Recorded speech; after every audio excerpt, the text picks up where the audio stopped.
Commander Zexithara adjusted his breathing apparatus as warning lights flashed across his ship's control panel. The red glow painted his blue-scaled face in an eerie crimson as he stared at the readings that made no sense. His crew of 6 Altarians moved nervously around the bridge, their webbed fingers dancing over controls with practiced skill. "Sir, we are approaching the outer edge of Sector 7X, reported his navigation officer, her voice trembling slightly. "All sensors show the usual energy signatures. Psychic field strength is normal for this distance." Zexithara nodded grimly. The Forbidden Zone stretched before them like a cancer in space itself. For 3,000 years, no ship had entered that region and returned with its crew intact. The few automated probes that survived long enough to transmit data showed the same thing every time: twisted metal floating in the void, and energy readings that defied all known physics. The Galactic Council had declared Sector 7X off-limits after the third major fleet disappeared. 12 races had lost ships there. The pattern was always the same. Crews would report strange voices in their heads, then madness would set in, and finally silence. The lucky ones destroyed their own ships before the insanity took hold completely. "Sir, I am detecting something unusual," called out his sensor operator, a young female named Kesara. Her voice carried a note of confusion that made Zexithara's stomach tighten. "Report," he ordered, moving to stand behind her station. "There is a vessel in the zone, sir. A small craft, approximately 200 meters from bow to stern. It appears to be intact and active." Zexithara felt his blood run cold. "That is impossible. Run the scan again." Kesara's fingers moved quickly over her console. "Scan confirmed, sir.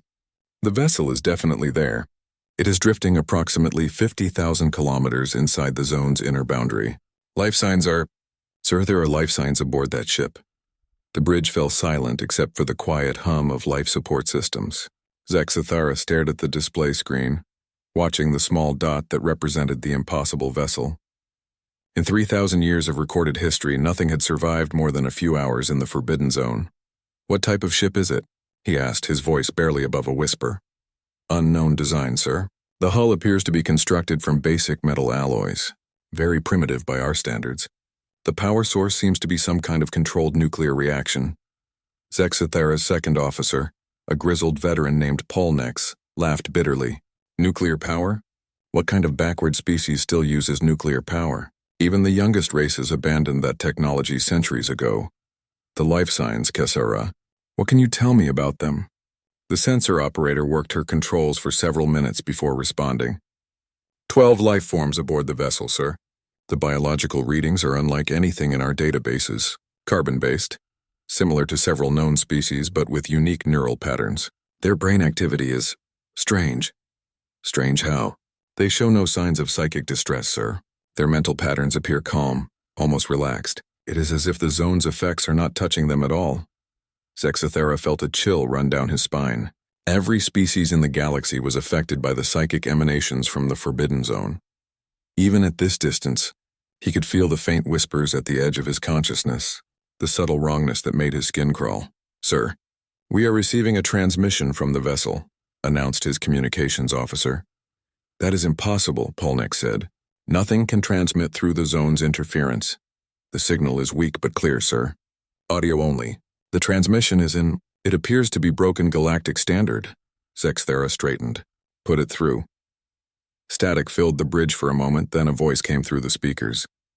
It was unlike anything Zexithara had ever heard. Rough, with strange inflections and an accent that seemed to twist the familiar words of galactic standard into something alien. "Unknown vessel.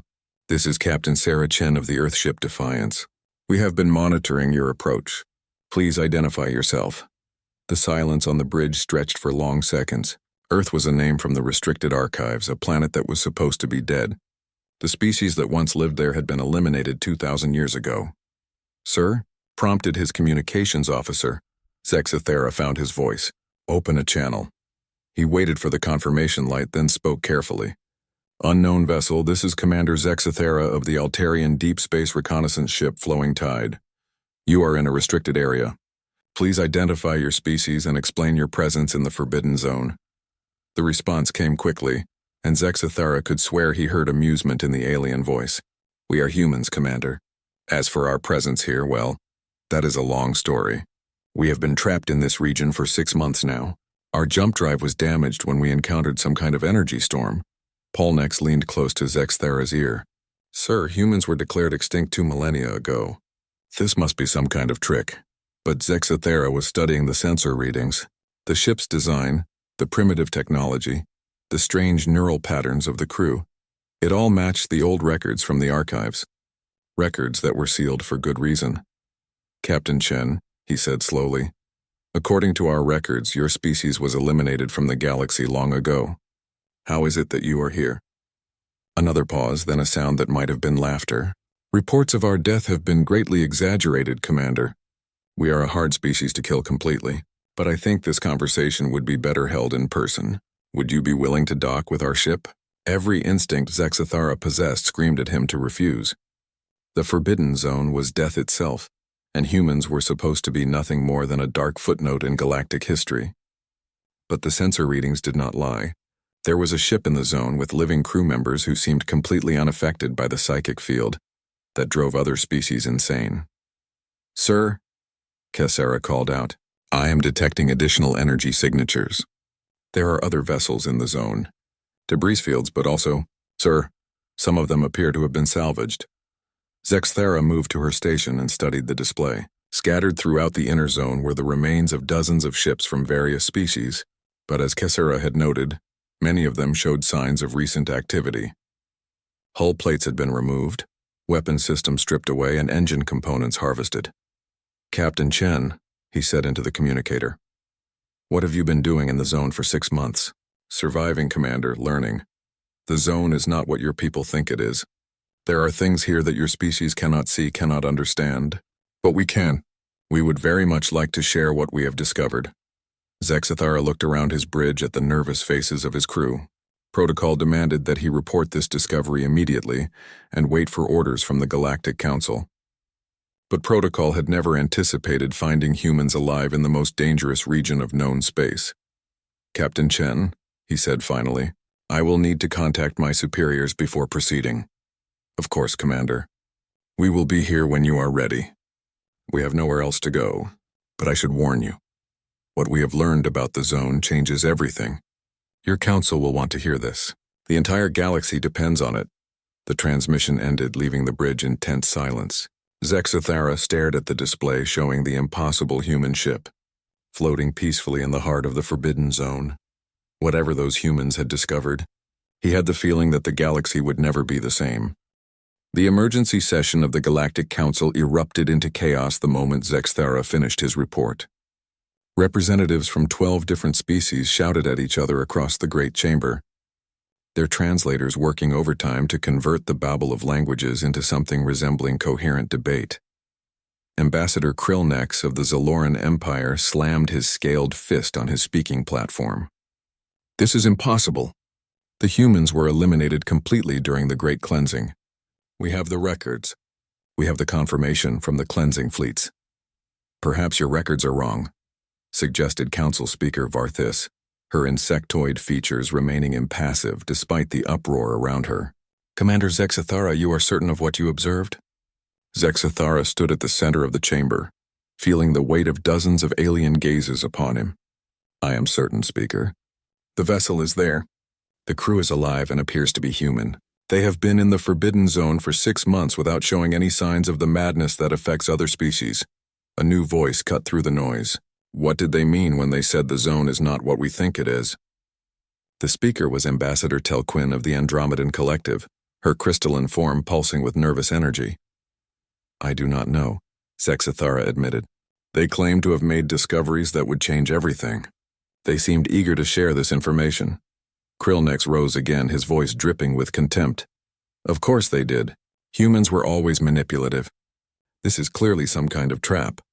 Perhaps they have allied themselves with whatever force controls the Forbidden Zone. That makes no sense, interrupted Ambassador Veltar of the Aquarian Federation. If they could control the zone, why would they reveal themselves? Why not simply use it as a weapon against us? The debate continued for hours with no clear resolution in sight. Finally, Speaker Varthis called for order. We need more information. I propose sending a diplomatic mission to make contact with these alleged humans. Absolutely not, Krillnex declared. It is far too dangerous. The Forbidden Zone has claimed too many lives already. Then what do you suggest? Asked Telquin. We ignore them. Hope they go away? If they are truly humans, then we must consider the possibility that our actions 2,000 years ago were incomplete, said a new voice from the back of the chamber. All eyes turned to Elder Morden of the High Archive, an ancient being whose species served as the galaxy's living memory. I have reviewed the restricted records from the Great Cleansing. The operation was declared successful, but several cleansing fleets reported unusual readings just before they lost contact with fleeing human ships. A cold silence fell over the chamber. The Great Cleansing was not a topic discussed openly. Most species preferred to forget that they had once voted to eliminate an entire race. What kind of unusual readings? Speaker Varthus asked quietly. The fleets reported that human ships were heading toward regions of space that were considered too dangerous for exploration, areas where other species feared to travel. The commanding officers assumed the humans were fleeing in panic, seeking any refuge they could find. The Forbidden Zone, Zexathara said, understanding dawning on him. They went to the places where we could not follow. Elder Morden nodded slowly. It appears that way. If these humans have indeed survived in such regions, they may have learned things that we cannot even imagine. The chamber fell silent as the implications sank in. Finally, Speaker Varthus spoke. Very well. We will send a diplomatic mission. Ambassador Krillnex, despite your objections, you will lead this mission. Your experience with dangerous first contact situations makes you our best choice. Krillnex looked as if he had swallowed something unpleasant. Speaker, I must protest. This is extremely dangerous. All the more reason to send our most capable diplomat. You will take a small fleet and establish contact with these humans, find out what they know about the Forbidden Zone, and assess whether they pose a threat to galactic security. 3 days later, Ambassador Krillnex found himself aboard the diplomatic vessel Unity's Voice, approaching the edge of the Forbidden Zone. His escort consisted of 2 heavy cruisers and a science ship, the largest force the Council dared risk in the dangerous region. As they drew closer to the zone's boundary, Krillnex felt the familiar wrongness beginning to creep into his mind. It started as a subtle unease, a feeling that something was watching him from the darkness between the stars. Every species in the galaxy felt it to some degree when they approached the zone. It was one of the reasons the area had been declared forbidden. Sir, we are receiving a transmission from the human vessel, reported his communications officer. Put it through. The same rough voice that Zexathara had heard filled the bridge. Ambassador Krillnex, welcome to Sector 7X. This is Captain Chen. We have been expecting you. Captain Chen, Krillnex replied carefully. I am here to establish formal contact between your people and the Galactic Council. We have many questions, I'm sure you do. Would you be willing to come aboard our ship? I think what we have to show you would be better demonstrated than explained. Krillnex felt his blood run cold. Enter the Forbidden Zone? Board an alien vessel in the most dangerous region of space? Everything in his training screamed against it. Captain, perhaps you could bring your vessel to the edge of the zone. It would be safer for all concerned. A pause, then what sounded like laughter. Ambassador, with respect, our ship cannot leave the zone. We have made certain modifications that make travel in normal space problematic, but I assure you, you will be perfectly safe aboard our vessel. Modifications? Krillnex asked, though he was not sure he wanted to know the answer. We have been studying the zone's effects for 6 months, Ambassador. We have learned to work with the energies here rather than fight against them. Our ship is now partially integrated with the zone's field matrix. Leaving would tear us apart. Krillnex looked around his bridge at the nervous faces of his crew. This was getting worse by the moment. Captain Chen, what exactly have you discovered in the zone? The truth, Ambassador. The truth about what the zone really is. What it was built to contain and why your people were so eager to eliminate my species 2,000 years ago. But this conversation requires a level of trust that can only be built face to face. Against every instinct he possessed, Krillnex made his decision. Very well, Captain. We will approach your vessel, but I warn you, any hostile action will be met with overwhelming force. Of course, Ambassador, but I think you will find that the real threat is not us. It never was. As the diplomatic fleet moved deeper into the Forbidden Zone, Krillnex felt the psychic pressure building in his mind. His crew began showing signs of distress, nervous twitches, rapid breathing, and the glazed look that preceded the madness. But somehow they pressed on. When the human ship finally appeared on their screens, Krillnex gasped. It was unlike anything he had ever seen. The basic hull structure looked primitive, but it had been modified with components from dozens of different species. Weapons, shields, and systems that he recognized from vessels that had been lost in the zone over the centuries. Captain Chen, he said slowly, where did you acquire those modifications? From the graveyard, Ambassador. The zone is full of ships from your people, vessels that have been lost over the millennia. We have been putting them to good use. Waste not, want not, as we say. As their shuttle approached the human vessel, Krillnex realized that everything the Council thought they knew about the Forbidden Zone was wrong. And if the humans were right about their other claims, then the galaxy was in far more danger than anyone had imagined. The interior of the human ship was a maze of corridors that defied all logic. Ambassador Krillnex followed Captain Chen through passages that seemed to shift and bend in ways that hurt his eyes to look at directly. The walls were lined with technology from dozens of different species, all somehow integrated into a working whole. Captain Sarah Chen was not what Krillnex had expected. She was smaller than most galactic species, with pale skin and brown hair that fell to her shoulders. Her eyes were a startling blue color, and they held an intelligence that made Krillnex uncomfortable. But what disturbed him most was how calm she appeared. The psychic pressure that was giving him a headache seemed to have no effect on her at all. Your ship, Krillnex said as they walked. How is it possible? This technology should not work together. Chen smiled, and there was something predatory in the expression. You are thinking like a galactic citizen, Ambassador. You see different technologies and assume they cannot be combined. We see tools that can be adapted. They entered what appeared to be the ship's bridge, though it bore little resemblance to any command center Krillnex had ever seen. Screens and controls from various species were arranged in seemingly random patterns, but he could see that there was a logic to it. The human crew moved among the stations with easy familiarity. Ambassador Krillnex, Chen said, meet my crew. The introductions were brief. 12 humans, all showing the same strange calm in the face of the zone's effects. Krillnex noticed that several of them had what appeared to be cybernetic implants, but the technology was unlike anything in the galactic databases. Those implants, he said, where did you acquire them? We made them, replied the ship's engineer, a man named Rodriguez. Adapted technology from some of the wrecks we found. Turns out Andromedan neural interfaces work pretty well with human brain tissue, once you make a few adjustments. Krillnex felt his stomach lurch. The humans had been experimenting on themselves with alien technology. It was exactly the kind of reckless behavior that had led to their elimination 2,000 years ago. Captain Chen, he said carefully, perhaps you could explain what you have discovered about the zone. Chen led him to a large display screen that showed a three-dimensional map of the Forbidden Zone. The zone is not a natural phenomenon. Ambassador, it is artificial. A prison? A prison? Built by a species that existed long before any of our current civilizations. They created it to contain something that threatened all life in the galaxy. Krillnex studied the map.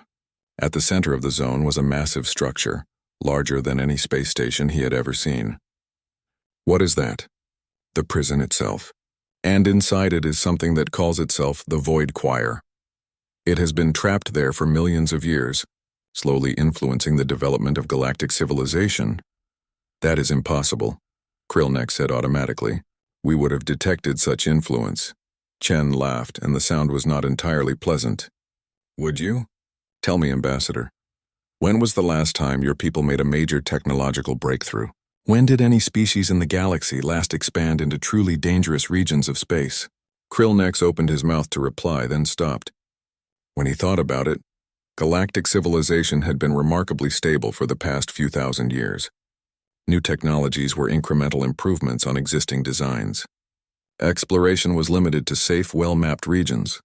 The Void Choir has been keeping you content, Chen continued, steering your development away from anything that might threaten its eventual escape.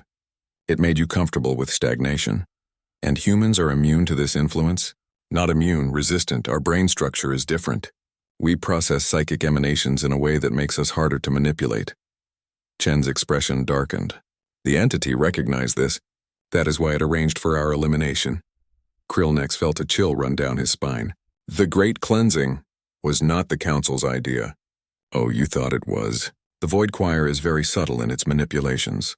It planted suggestions, influenced decisions, made eliminating humanity seem like the logical choice. You have proof of this?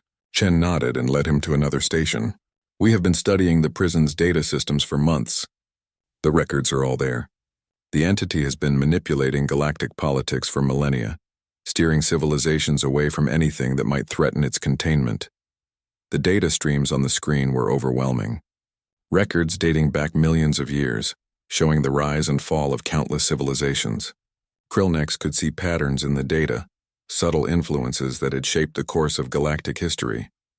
This is why humans survived, Chen said. Some of our ships managed to reach regions like this one, places where the entity's influence was weaker. We have been hiding in the dangerous zones, learning, adapting, preparing. Preparing for what? The prison is failing, Ambassador. The containment fields are breaking down. Within a few years, maybe decades, the Void Choir will be free. And when that happens, it will not just influence civilization. It will consume it. Krillnex stared at the readings on the screen. The energy patterns showed clear signs of decay in the prison systems. If the humans were right, the galaxy was facing a threat beyond imagination. What do you propose? He asked quietly. We destroy it, Chen said simply. The prison, the entity, all of it.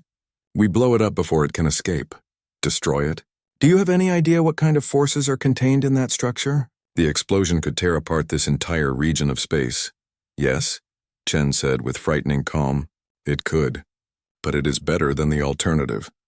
Krillnex felt his world spinning out of control. Everything he thought he knew about galactic history was wrong. The humans were not the dangerous primitives he had been taught to fear. They were the galaxy's immune system, the one species capable of recognizing and fighting a threat that others could not even see. Your people, he said slowly. How many survived the cleansing? More than you would expect. We are scattered across the dangerous regions of the galaxy, places where other species fear to go. We have been building, learning, preparing for this moment. And you expect the Council to simply accept this? To trust you? Chen's expression softened slightly. No, Ambassador. I expect them to fight us every step of the way. The Void Choir's influence runs deep. Even now, many of your people will be feeling the urge to reject what I am telling you, to find reasons why we cannot be trusted. Krillnex realized with horror that she was right. Even as she spoke, part of his mind was searching for ways to discredit her story, to find excuses to maintain the status quo. But the alternative is extinction, Chen continued. For all of us. The Void Choir feeds on consciousness itself. When it escapes, it will consume every thinking being in the galaxy. What do you need from us? Access to the galactic databases, technical specifications for Council ships and weapons, and most importantly, time. We need to position our forces before the prison fails completely. Krillnex looked around the bridge at the human crew. They were watching him with those unnervingly calm eyes, waiting for his decision. He realized that the fate of the galaxy might rest on his willingness to trust a species that his people had tried to eliminate. I will need to contact the Council, he said finally. Chen nodded. Of course. But be careful who you trust, Ambassador. The Void Choir's influence extends further than you might imagine. There will be those who oppose any alliance with humanity, and not all of them will be acting from their own free will. As Krillnex prepared to return to his ship, he could not shake the feeling that he was about to start a war. The question was whether it would be a war to save the galaxy, or a war that would destroy it. The Galactic Council chamber had never seen such chaos. Species that had maintained diplomatic relations for centuries were now at each other's throats. Ambassador Krillnex stood at the center of the storm, his report having split the Council into two hostile camps. This is madness, shouted Representative Zorthak of the Hive Collective, his mandibles clicking with agitation. We are supposed to trust the word of a species we eliminated for being too dangerous? These humans could be working with the very entity they claim to oppose. Speaker Varthis struggled to maintain order as voices rose throughout the chamber. The evidence is compelling, she said, her insectoid form remaining rigid with stress. Commander Zexthara's sensor logs confirm the presence of the structure Captain Chen described.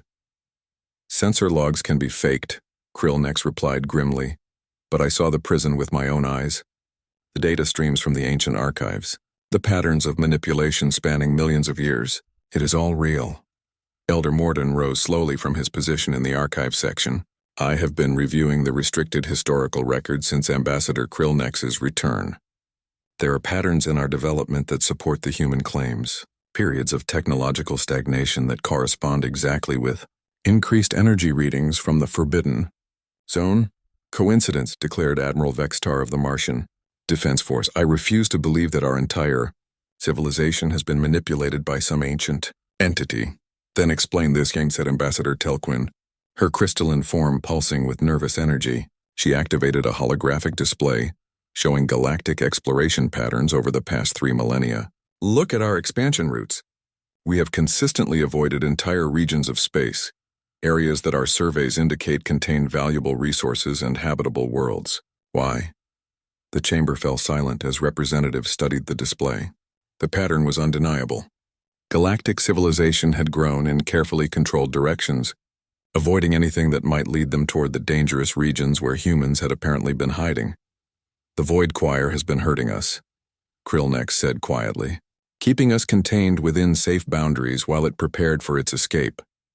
Even if this is true, said Representative Cole then of the Outer Rim territories, what the humans propose is insanity. They want to destroy a structure that has contained this entity for millions of years. What if they fail? What if the explosion releases it instead of destroying it? Then we will face the same fate we would face if we do nothing, said a new voice from the chamber's entrance. All heads turned to see Captain Sarah Chen walking calmly into the heart of galactic government, flanked by 2 other humans. Her presence sent a ripple of unease through the assembled representatives. Captain Chen, Speaker Varthis said with admirable composure, you were not invited to address this council. With respect, Speaker, waiting for an invitation seemed like a luxury we could not afford. Chen moved to the center of the chamber, seemingly unaffected by the hostile stares directed at her. The prison's containment field is deteriorating faster than we initially calculated. We have perhaps days, not weeks, before critical failure. How did you even get here? Demanded Admiral Vextar. Our security systems show no unauthorized vessels in the system. Chen smiled, and there was something unsettling about the expression. Admiral, your security systems are designed to detect known technologies. We have had 2,000 years to develop new approaches. One of Chen's companions, a tall man with cybernetic implants covering half his face, stepped forward. I am Chief Engineer Marcus Webb. Our ships now use hybrid technology that your sensors cannot properly identify. We are essentially invisible to your detection systems. The implication sent a shudder through the chamber. If the humans could bypass galactic security so easily, they could strike anywhere without warning. You see? Zorthak buzzed angrily. They are already demonstrating their threat to galactic security. This is exactly why they were eliminated in the first place. We are not here to threaten you, Chen said calmly. We are here to save you. All of us. She activated a portable holographic projector, filling the chamber with a 3-dimensional image of the Forbidden Zone. At its center, the ancient prison pulsed with ominous energy. The Void Choir is not just influencing your thoughts anymore, Chen explained. It is actively preparing for physical manifestation. Our deep scans show massive energy buildups throughout the structure. When it breaks free, it will not need to manipulate civilizations. It will simply consume them. The image zoomed in to show details of the prison's interior. Something vast and dark writhed within the containment fields, pressing against barriers that flickered and sparked with overload. What exactly is this entity? Asked Elder Morden.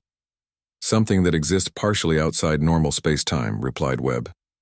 It feeds on conscious thought, growing stronger with each mind it touches. The species that built the prison understood that it could never be reasoned with or contained permanently. They could only delay its eventual escape. And your solution is to blow it up, said Admiral Vextar skeptically. Not exactly, Chen said. We propose to collapse the prison's dimensional anchors while the entity is still partially contained. This will create a controlled implosion that should pull the creature back into whatever dimension it came from. Should? Speaker Varthis asked pointedly. Chen's expression grew grim. There are no guarantees, but our models suggest a 70% chance of success. The alternative is certain extinction for all life in the galaxy. And what makes you think you can succeed where the original builders failed? Demanded Krillnex. Because we are expendable, said the third human, a woman with scars covering her arms and neck. I am Colonel Maria Santos, formerly of the Earth Defense Corps. My people have been preparing for suicide missions since before we reached the stars. We excel at it. The brutal honesty of the statement silenced the chamber. Here was a species calmly discussing the sacrifice of their own people to save civilizations that had tried to eliminate them. "How many ships would you need?" asked Telquin quietly. 12 vessels positioned at specific points around the prison, Chen replied. "Each one will need to detonate its power core at precisely the right moment. The crews will not survive. And you have volunteers for this mission?" Chen's smile was cold as space itself. "Ambassador, we are all volunteers. Every human who survived the cleansing volunteers for this mission every day we continue to exist." Elder Mordun spoke into the stunned silence. "What do you need from us?" "Access to your technical databases, specifications for your most powerful weapons, and most importantly, time to position our forces without interference." "Never," declared Zorthak. "We will not arm the species that represents the greatest threat to galactic peace." "The greatest threat to galactic peace," Chen said with dangerous quiet, "is currently breaking out of a prison that has held it for millions of years. We are offering to die to stop it. What more proof of our intentions do you need?" The debate raged for hours. Some representatives argued for supporting the human plan, while others demanded that the council fleet be used to eliminate the remaining humans before they could carry out what might be an elaborate deception. Through it all, Chen and her companions waited with inhuman patience. Finally, Speaker Varthis called for a vote. All those in favor of providing limited assistance to the human mission? The vote was close. 7 species in favor, 5 against. It was barely enough to authorize cooperation, but it would have to do. "Very well," Varthis announced. "Captain Chen, you will have access to our technical databases and limited military support. But be aware that many in this chamber still do not trust you. Any sign of deception, any indication that this is an elaborate trap, and the full might of the galactic fleet will be turned against you." Chen nodded grimly. "Understood, Speaker. But I hope you realize that if we fail, there will be no galactic fleet left to threaten anyone." As the council session ended and representatives began filing out, many of them cast fearful glances at the 3 humans. They were about to ally themselves with the one species that had always terrified them. The only question was whether they were making the biggest mistake in galactic history, or taking the only action that could save them all. The gathering of human ships around the ancient prison was unlike anything the galaxy had ever seen. 12 vessels emerged from the dark spaces between stars, each one a unique fusion of human engineering and salvaged alien technology. They moved through the Forbidden Zone's deadly energies as if they belonged there, which in a way they did. Captain Sarah Chen stood on the bridge of the Defiance, watching as her fellow ships took their positions around the massive structure.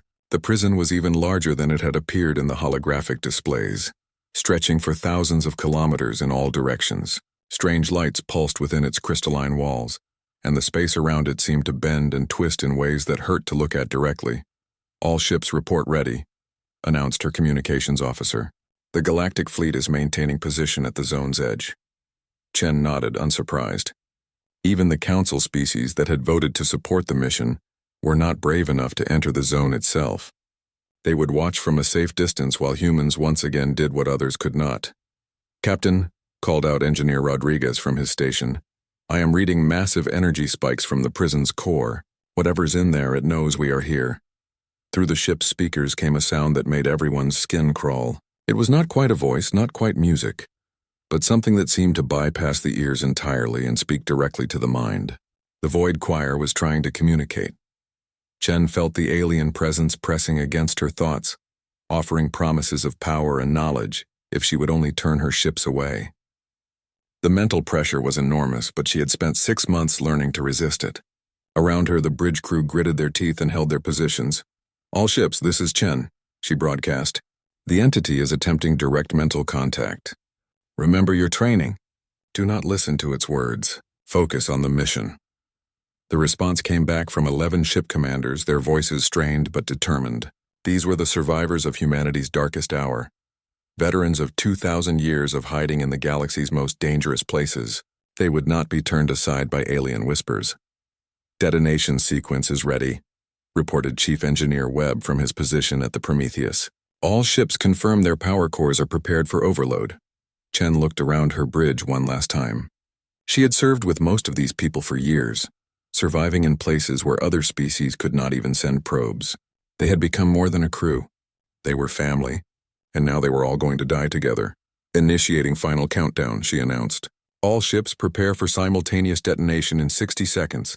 The prison's defenses finally activated. Beams of energy lanced out from hidden weapon emplacements, striking at the human ships. But the Defiance and her sister vessels had been designed for this moment. Their shields, cobbled together from a dozen different technologies, held against the assault. 40 seconds, Chen called out. More weapons fired from the prison. The ship Valiant took a direct hit and began to list, but Captain Morrison's voice came through the comm system, steady as a rock. Still here, Chen. Still ready. Through the observation ports, Chen could see the thing inside the prison pressing against its containment. It was vast beyond comprehension, a writhing mass of darkness that seemed to exist in more dimensions than human eyes could process. The sight of it filled her with a terror that went deeper than bone, but she held her position. 20 seconds. The Galactic Fleet was transmitting frantic messages, begging the humans to reconsider. Some council members were demanding that they abort the mission, claiming that the risk was too great, but it was too late for second thoughts. 10 seconds. The Void Choir's mental assault reached a crescendo, promising Chen everything she had ever wanted if she would only spare its existence. It showed her visions of humanity restored to glory, of Earth rebuilt and thriving, of a galaxy where humans ruled over all other species. All she had to do was turn away. 5, 4, 3, 2. Chen closed her eyes and thought of Earth, the world she had never seen but knew from her grandmother's stories. She thought of the billions of humans who had died in the Great Cleansing, and the thousands more who had lived and died in exile among the stars. This was for them. 1. Execute. 12 human ships detonated their power cores simultaneously. The explosion was beyond anything the galaxy had ever witnessed. Nuclear fire merged with exotic energies, creating a blast that tore holes in space itself. The ancient prison, built to withstand eons, cracked and shattered under the assault. The Void Choir's scream of rage and pain echoed across dimensional barriers, audible to every psychic species in the galaxy. For a brief moment, the entity was fully visible, revealed in all its cosmic horror as the prison's walls collapsed around it. Then the dimensional anchors failed. Reality twisted and folded in on itself. The explosion that should have spread outward instead began pulling inward, creating a vortex that dragged the Void Choir back into whatever dark dimension had spawned it. The entity fought against the pull, its tendrils of darkness reaching desperately toward the material universe, but it was too late. With a final reality-shaking roar, the Void Choir vanished. The prison collapsed completely, leaving only a swirling anomaly that would eventually stabilize into what the galaxy would name the Chen Nebula. Aboard the Galactic Fleet ships watching from the zone's edge, crew stared in stunned silence at their sensors. Where once there had been the most dangerous region of space known to any species, there was now only empty space filled with cooling debris and exotic radiation. All human ships, Admiral Vextar transmitted on all frequencies. Please respond. There was no answer. There would never be an answer from those 12 ships. But as the Galactic Fleet began moving toward the blast site, other human vessels emerged from hiding throughout the dangerous regions of space. The sacrifice had been planned carefully. The best and bravest had given their lives, but humanity would survive. Captain Elena Vasquez of the human ship New Earth was the first to respond to the galactic transmissions. "This is the human fleet, Admiral. The mission was successful. The Void Choir has been eliminated. The aftermath of the battle changed everything. Within days of the Void Choir's destruction, galactic civilization began to awaken from its long stagnation. Species that had been content with their assigned roles for centuries suddenly burst with new ideas and ambitions. Technologies that had remained static for millennia began advancing at unprecedented rates. The Galactic Council dissolved within a year, replaced by a more flexible alliance that encouraged exploration and innovation. The rigid hierarchies that had defined galactic society for so long crumbled as species rediscovered their capacity for independent thought. The humans were offered full membership in the new Galactic Alliance, but they politely declined formal inclusion. Instead, they continued their pattern of appearing wherever the galaxy faced its greatest challenges. When unknown signals were detected from distant galaxies, human ships were the first to investigate. When spatial anomalies threatened shipping lanes, Human crews volunteered to study them up close. They remained what they had always been, the galaxy's early warning system, the species willing to go where others feared to travel. 5 years after the destruction of the Void Choir, Ambassador Krillnix found himself once again writing a report about humans. But this time, his words were very different. The humans have established permanent research stations in 7 previously unexplored regions of space. Their latest discoveries include 3 new forms of exotic matter and what appears to be evidence of another extragalactic intelligence. When asked about the potential dangers of contacting this new species, Captain Vasquez simply smiled and said they were looking forward to the challenge. I have come to understand that the humans are not the threat we once believed them to be. They are our immune system, our early warning against dangers we cannot even imagine. They seek out the unknown not because they are reckless, but because they understand that knowledge is the only true defense against the darkness between the stars. We spent 2,000 years believing we had cleansed the galaxy of a dangerous pest. Instead, we nearly doomed ourselves by eliminating the one species crazy enough to save us all. The humans have taught us that sometimes the greatest threats require the most reckless solutions. May we never again mistake caution for wisdom, or madness for malice. The report concluded with a recommendation that became galactic policy. Whenever humanity offered to investigate something that seemed too dangerous for other species to handle, the answer should always be yes. After all, they had already proven they were willing to die for the galaxy's sake. The least the galaxy could do was trust them to live for it as well. In the depths of space, human ships continued their eternal patrol, watching for threats that others could not see, ready to face horrors that would drive other species mad. They had found their purpose among the stars, to be the guardians at the edge of the unknown, the ones who stood watch while the galaxy slept peacefully in the light.